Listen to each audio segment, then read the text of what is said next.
នេះថ្ងៃនេះខ្ញុំមាន5ពាក្យដើម្បីមកចែកជូនបងប្អូនទាំងអស់គ្នាបន្តពាក្យទី1ពាក្យទី1គឺម៉ាស៊ីនសម្ងួតឬក៏គេហៅមួយទៀតហៅម៉ាស៊ីនកម្ដៅភាសាចិនគេហៅថាហុងកានជីហុងកានជីហ្នឹងម៉ាស៊ីនសម្ងួតមានន័យពេលដែលយើងវាយថ្នាំនៅលើកណាត់ហើយបន្ទាប់មកឃើញម៉ាស៊ីនដែលវារត់ពីលើហ្នឹងម៉ាស៊ីនហ្នឹងគឺជាម៉ាស៊ីនកម្ដៅដែលវាមានដាក់ដងកម្ដៅនៅខាងក្រោមហ្នឹងដើម្បីធ្វើយ៉ាងម៉េចឲ្យរូបព្រីនហ្នឹងទឹកថ្នាំរបស់ព្រីនហ្នឹងឆាប់ស្ងួតហើយកម្មករគាត់អាចនឹងវាយបន្តទៀតបានអញ្ចឹងប្រភេទហ្នឹងវាមានបោះម៉ាស៊ីនហើយនិងបោះដៃបោះម៉ាស៊ីនហ្នឹងដូចក្នុងវីដេអូខ្ញុំថតហ្នឹងវានៅមកកន្លែងទេអាហ្នឹងម៉ាស៊ីនវាវិលកណាត់វាវិលចូលមកក្រោមម៉ាស៊ីនហ្នឹងដើម្បីសម្ងួតហើយបើម៉ាស៊ីនហុងកានជីបោះម៉ាស៊ីនបោះខាងតុកដៃវិញគឺគេវារត់លើតុកហ្នឹងរត់ទៅរត់មកអញ្ចឹងទៅអាហ្នឹងវាមានពីរប្រភេទហ្នឹងម៉ាស៊ីនហើយនឹងបោះតុកដៃអញ្ចឹងម៉ាស៊ីនសម្ងួតភាសាចិនគេហៅថាហុងកានជី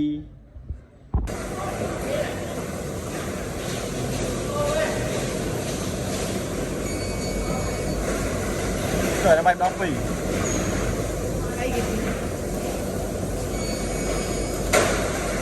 PTP គឺធាពុធាហ្នឹងគឺបិទពុនឹងកណាត់អញ្ចឹងយើងថាធាពុនឹងបិទកណាត់ពួកគាត់ដែលកំពុងតែឈរហើយយកផ្ទាំងកណាត់តទេហ្នឹងទៅដាក់នៅលើតុរបស់ម៉ាស៊ីនហ្នឹងអាហ្នឹងគេហៅថាបិទកណាត់ភាសាខ្មែរបិទកណាត់ហើយចិនគេហៅថាធាពុបិទកណាត់ហើយគេបិទហ្នឹងគេបិទតាមខ្សែរបស់ marker ទៅតាមប្រភេទទំហំຂະຫນាតរបស់កណាត់សេរី A សេរី M សេរី S សេរី L អញ្ចឹងគេមានຂະຫນាតរបស់គេនៅលើតុហ្នឹង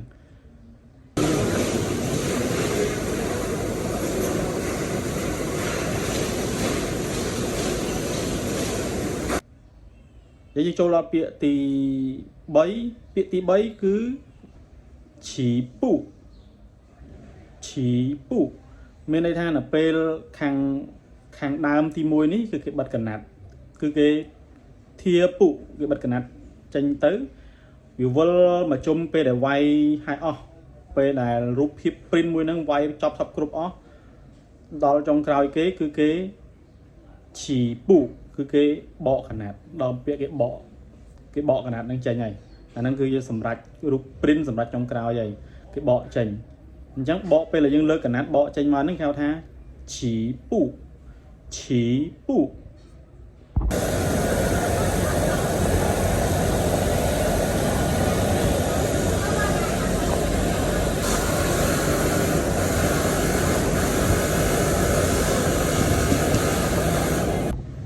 អញ្ចឹងនៅពេលដែល process នៅក្នុងការងារហ្នឹងលៀបមកធ្វើការងារហ្នឹងមានណាគេវាយបិទកណាត់ហើយរូបរាងព្រីនហ្នឹងវាយរួចរាល់ហើយអស់គេចាប់ផ្ដើមបកកណាត់ហ្នឹងចេញបកកណាត់ហ្នឹងហើយមកដុំរបស់វាហ្នឹងហើយបានគេបញ្ជូនកណាត់ហ្នឹងទៅឲ្យខាងអ្នកត្រួតពិនិត្យកណាត់ទៅខាង QC គេចាប់ផ្ដើមឆែកហ្នឹងគេហៅថាយានភានគឺពិនិត្យផ្ទាំងព្រីនឬក៏ផ្ទាំងប៉ាក់អញ្ចឹងទៅយានភានហ្នឹងគឺពិនិត្យហើយអញ្ចឹងទៅដល់ Live QC គេចាប់ផ្ដើមឆែកមើលពិនិត្យមើលគុណភាពរបស់ព្រីនហ្នឹងរូបរាងរបស់ព្រីនហ្នឹងគឺវាគុណភាពវាអត់មានបញ្ហាអីទេយើងមិនគេដាក់ទៅបន្តបញ្ជូនទៅខាងផ្គុំខាងអីបន្តទៀតអញ្ចឹងទៅអញ្ចឹងអ្នកដែលពិនិត្យគុណភាពហ្នឹងពិនិត្យគុណភាពរបស់ប៉ាក់ហ្នឹងគេហៅថាយានភានពិនិត្យផ្ទាំងហើយផ្ទាំងគេពិនិត្យផ្ទាំងហ្នឹងគេពិនិត្យទៅលើគេគឺគេពិនិត្យទៅលើគុណភាពរបស់ព្រីនគុណភាពរបស់ព្រីនហ្នឹងគុណភាពមិនថាជាអីមិនមែនយកលើតែព្រីនមួយទេ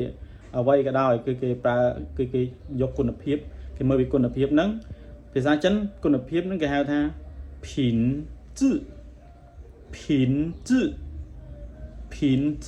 គុណភាព អ អញ្ចឹងពិនិត្យមើលទៅគុណភាពរបស់វាអត់មានបញ្ហាអីទេគឺគេបញ្ជូនទៅតទៀតតែបើមានបញ្ហាគេចាប់បានបានគេកែគេអីចឹងទៅឬក៏គេមានដំណោះស្រាយណាមួយផ្សេងទៀតចឹងទៅនឹងមានតែប៉ុណ្ណឹង